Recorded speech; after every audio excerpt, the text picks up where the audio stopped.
The second step in hypothesis testing, by my reckoning, it's got different numbers on the top hat list, is determining the rejection region.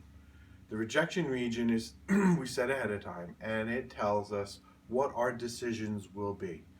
It sets up an area of possible outcomes that will lead us to conclude that the null hypothesis is inaccurate. Remember, we're assuming the null hypothesis is true, so it has the equal sign, right? If there's no difference, then we know what the world looks like. So we're going along with that assumption until we get evidence otherwise. So according to the null hypothesis, in this situation,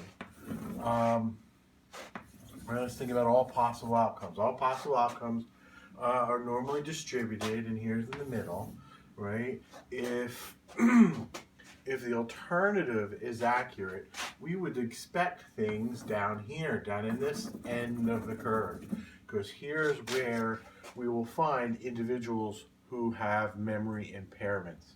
Here is where we would find things consistent with the null hypothesis. Here's the no difference.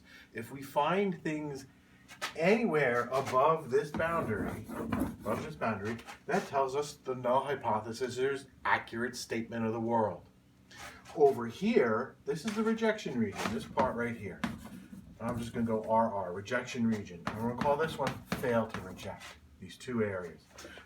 Rejection region is outcomes that are inconsistent with the null hypothesis. And they're so inconsistent that we would reject that idea and come up with another, that other being the alternative.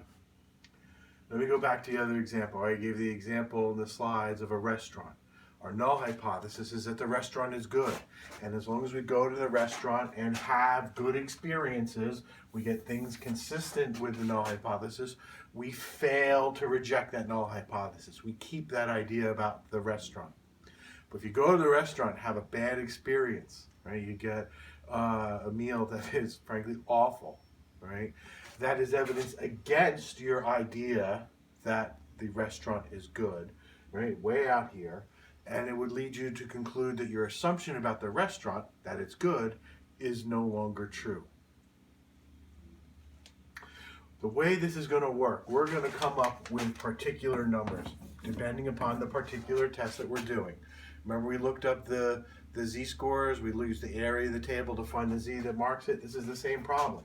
The level of significance, alpha, marks off the size of the rejection region.